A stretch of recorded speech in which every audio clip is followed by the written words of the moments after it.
welcome back to the channel, guys. I've just got a short video to upload today because there's been a leak of an image by Lucasfilm and Kennedy Film, sorry, and it's comprised of numerous characters from the movie, and it's obviously real and looks quite interesting, but ultimately a little bit disappointing, a little bit meh. But I thought that I'd bring up the image and we can go through it together, and I can kind of like give a little bit of commentary on each individual picture. Now I've blown up the image a little bit, manipulated each picture to make them easy to see, because previously they were kind of squished and skewed in a weird angle. So I'll put that on screen now, and we'll go through it and talk about each individual picture. So starting off with, of course, A, and looking here I can see that it says new alien with concept art, so you know, generic alien, whether it's non-partisan character, whether it's part of the resistance or first order character, we don't know. Kind of difficult to make it out, but looks like it's probably going to be kind of small. B, now this is interesting. I've heard rumours about a droid before, something to do with a droid that follows BB-8 around. Now this is an interesting looking concept, I've got to admit. Totally unlike anything we've seen in Star Wars before. I'll give them credit where it's due here. That's definitely an interesting design for a droid.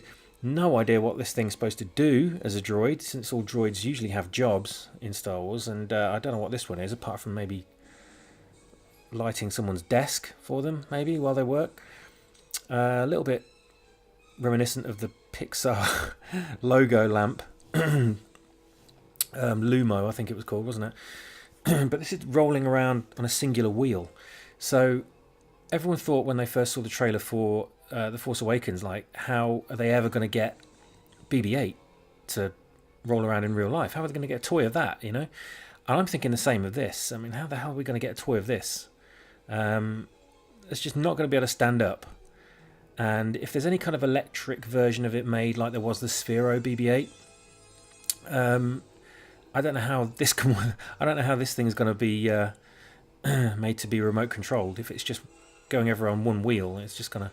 So merchandising really hasn't been thought through for this particular character, as far as toys go, at least. I don't know how they're going to get this thing to stand up, unless it comes with its own stand or something. But interesting design, totally not Star Wars at all. But yeah, weird. Look at it, that wheel, and kind of a little body on top of it, maybe, and then that cone-shaped head. What on earth could that thing be designed for? Surely it can't be like another Porg situation where they just, you know, oh, let's put this on screen because it'll make people go, ah, and then people will want to buy the merchandise. Droids have to have a function in Star Wars. You can't just have them there because they look nice. So I'm intrigued to find out what this thing is. But do we need another droid? We've already got 3, unless they're completely phasing R2 and C-3PO out, because they're not appearing in this image in the slightest anywhere at all. So maybe we've got a companion droid for BB-8, like R2-D2 was a companion droid for C-3PO. I don't know. Maybe that's what they're thinking. Moving forwards, they're going to phase out the old droids or destroy them and stick with these new fangled mediocre designs instead. Okay, number C, letter C, third one across, is Richard E. Grant as First Order Officer. Don't get his name. It just says reference photo.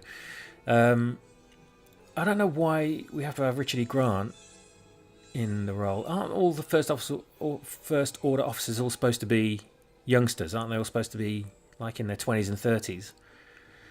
And he's in his like 50s and 60s, isn't he, Richard E. Grant? He was at the same age as the senior First Order officers from the Last Jedi on board the Dreadnought, etc. Captain Kennedy, who was cut short way too soon. He was a brilliant actor and a brilliant character, and they just had to go and kill him off, and it says a lot about that film, I guess. And so we have Richard E. Grant playing someone that isn't Grand Admiral Thrawn, who's in a black suit, so he's a standard human. I've no idea what's so special about him, but knowing what they're like with these Star Wars movies, and Max von Sydow, say for instance, from Episode 7, they'll probably just bring him in and kill him off, and won't really use him to his full potential. Just have a big name in there. Just have a bit of credibility with a thespian on the roster. D, we've got Resistance Soldier concept art. So we've got another, I don't know what you call him really, cannon fodder trooper, who's probably going to get loads of people dressed like him, all going to get gunned down, even though there's only 20 Resistance members left apparently at the end of the last film. It kind of looks a bit meh, really. Obviously, nothing as iconic or memorable as what we had in the original trilogy, and it's a bit difficult to see from this distance or size rather. But it does. I mean, the colours and everything, it just looks a bit bleh, doesn't it? Really, there's nothing of particular note about that one at all. Helmet kind of looks a bit like the Rebels helmets, the Rebel Trooper helmets, Rebel Fleet Troopers from on board the Tantive V4 in A New Hope. So we'll move across to E, which is Dominic Monaghan as a Resistance officer. And again, we don't know how big the roles are for any of these people in this film. You know, they could be very, very minor roles. But Dominic Monaghan here, dressed in what looks to be the same clothing that Finn wore in The Last Jedi, which is really uninspiring and tedious, boring, plain, beige. So whether he stays in that for the whole movie or not, I don't know. But not much else to say about that, really. And F, we got, what does it say about F? We got a new alien, so that's just a new alien, so that could be anything. It's probably just a background character or someone they meet briefly. Considering by the staff, I'd say it wasn't anyone that was in the First Order or the Resistance, so we're talking about a non-partisan character, probably on a planet, one of the planets they visit, like whether it's Jakku or wherever they go. Who cares, really? And G, on the next line, we have a Mon Calamari. It says young Mon Cal. And he's kind of a bit pink. He's not the orange of Admiral Akbar. And he's obviously holding up a colour coding chart in front of him there. That's not part of his suit. So I'm guessing that's just one of the Mon Cal troops that's probably in the background on one of the Resistance ships, one of the cruisers. And next along we have Rey in a suit that looks pretty much exactly like all her other ones, but white. Not much to say about that, really, apart from the fact that it kind of highlights even more about how bland she is, and maybe is trying to communicate that she's more light side. Not that she was in any particular way dark in the previous movies, but you know, maybe that's something they're trying to communicate. Next, obviously, is Kylo Ren, unchanged, looks pretty much exactly the same, boring black, nothing different about him whatsoever. But right next to him, we have a picture of his helmet close up, and that's the remnants of his destroyed helmet from The Last Jedi, and all stuck back together with some kind of glowing red adhesive, which kind of looks interesting, I guess, but it just begs the question of why, with all the resources the First Order have, can't you just make another helmet that looks just like the other one? You know, I mean, they can make giant planets that can destroy star systems, and they can make giant walkers that walk across the salty desert, and they can, you know, make legions of TIE fighters, but you can't just remake his mask. What's that all about? Now we've got Nathan Drake. I mean, Poe Dameron, which is K. Adventure Poe. So I'm guessing they're trying to make him into Indiana Jones, maybe. That does look like... As soon as I saw that, immediately I thought, oh my god, it's Nathan Drake. From the Uncharted video games. And it looks like the look... I mean, it's a pretty good look, I've got to admit. That's probably the best one of the lot. But again, it's Poe, who cares? Really? And then we've got some bizarre alien, which is out of sequence, but it's the letter Q, and it's not listed down below. But interesting design. Like nothing we've seen before in Star Wars, but it's probably just going to be some nondescript background character that doesn't really have any hand in the story. It looks like they're mainly focusing on humans as their main characters, which is a real shame. And on L, on the first one to the left on the third line down, I thought that was going to be one of Momo Nadan's race, Hammerhead. The name of the race escapes me just now. But it's, the wide set eyes maybe in the way its neck cranes around, but then again it looks completely new as well. And it says new alien mask, so I'm guessing it's not his race at all. Unfinished mask as well, so obviously them probably still got some development to put on that.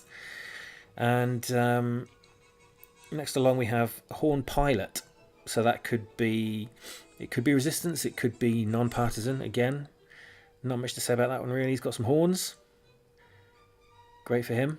Don't know how he's going to get a helmet over that head, but interesting. He seems to be wearing Rose Tico's costume for some reason. I don't know why. Maybe she's got a new one, but she doesn't appear here, which is strange, isn't it? There's no Rose Tico, so I'm guessing she's in the film, but just not in this selection. I mean, I'm sure there's a lot of characters in the film that aren't in this selection, so maybe she's just in another one. I mean, there's no Finn here for a start, so there's probably numerous ones of these boards of characters, so we just don't have the one with her on it. So I'm guessing she's is still in the same potato sack that she wore before. And across one we go to N, which is another new alien concept art. Now, at a glance, I'd say this looks like one of the Knights of Ren because of the outfit he's wearing. It looks really dark. He's got some kind of staff or antenna on his back. I can't quite make that out. But his head looks kind of like amphibian, maybe some kind of fish man kind of thing. I'm not sure. But again, humanoid, basic humanoid with a suit and a mask on. No idea what could be the backstory for that guy. And along we have good old Lando. And it says here, old Lando. They've dropped the good. It's just old Lando, which is nice, isn't it, for Billy Dee Williams? And he just looks like he did in the Solo movie, which is a bit of a letdown. Yellow tunic and strap across his chest and cape. Not much else to say about him, really. He's looking good. But you do have to beg the question how long he's going to last for in the new movie. Probably going to kill him off in the first 5 minutes. And then we've got an assortment of new alien costumes down below, which look like they're from some kind of diplomatic meeting or maybe another casino, or again, background characters from some scene. So that's the selection from this leaked photo. Was it leaked on purpose? Was it leaked deliberately or accidentally? That's the thing. Was it given to the internet as a kind of a little teaser, or was it snuck out by somebody? If it was snuck out by somebody, I can see them probably losing their job. So it's an interesting one. The downside to this is that, not that there's many upsides, but the downside is that they're obviously continuing directly on from The Last Jedi, which is a massive downer. They're not excluding that from canon, which is what all fans, the true fans, wanted. And because of that fact, I think, I can't be interested in this because I know what came before it and no matter how good they might write this movie, it's going to be trash in association with the previous movie. So there's nothing here that's redeeming anything in any way, and it's a real tragedy, really, that that's the case. That we're going to have to stomach the fact that The Last Jedi is going to be lodged in the Disney canon forever, and that's all the more reason for us to, keep the boycott strong, avoid the film at all costs, or avoid paying for the film at all costs. If you want to go and see it, by all means, just don't pay to see it. And we'll probably see a few more things leaked. We've got practically a whole year left yet until the film's released, so we've still got a lot of things to be leaked and a lot of things to be released officially. But each individual little thing is going to be picked apart by everybody and analysed down to the finest detail. But ultimately, none of that matters, does it? We're going to have limitless videos on YouTube analysing characters, costumes, designs, blasters, lightsabers, masks, you name it, saying, oh, this could mean that, oh, this might mean this, they might be related to them, and what does this mean because this looks like this character looks much older, or this character looks much younger. And it's just going to be a year full of that on YouTube. And when you look at videos like that, you just think, like, what is the point? What's the point? You're just getting excited about a film that's just dead in the water. The whole franchise has come to a halt now, and no matter what they release, unless they're ignoring episode 8, this next movie is not going to mean anything. Like I said, they could write a fantastic story and it would still be tainted by The Last Jedi, and I won't be able to accept it. I won't be able to take it seriously. And I'm pretty sure there's a damn sight more other fans that would think the same way. It can't be just me. I'm not, there's a lot of intelligent people out there that would think along similar lines. Of course there's going to be, some sycophantic idiots that just lap up anything that they're given and say, oh, but it's Star Wars, oh, I'm going to go and see it, oh, it's great. Look at that, how can you say that that's a load of rubbish? Look at those designs, look, the characters, this character's back, that character's back, and of course you're going to get those people. But ultimately, if they enjoy it, fine, good for them, but for the rest of us, for the majority, it's a big letdown, isn't it? It's a big letdown for the fact that they're obviously basing this film as a direct sequel to episode 8, unless there's some kind of way in that movie that can rewrite history or go back and retcon the story before A Last Jedi, and we're seeing things here that have happened because of The Last Jedi, but ultimately they could write something cleverly into the story that might enable them to treat The Last Jedi as, say, a dream sequence or something, or maybe, I don't know. I don't want to get too far into analysing things, but ultimately it's an interesting leak, but it's a bit of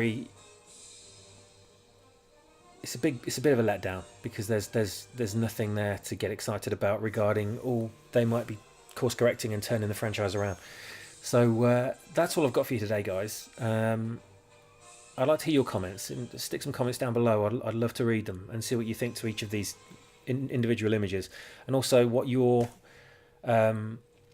thoughts are on the fact that they are basing this film as a direct sequel to the god-awful Last Jedi,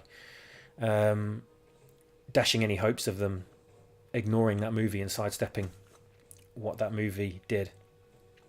And I will talk to you in the next video, which will be coming very, very soon. Thanks for watching. Like, subscribe, bell, all that rubbish that everyone else says that you should do on their videos. And I'll speak to you soon. Goodbye.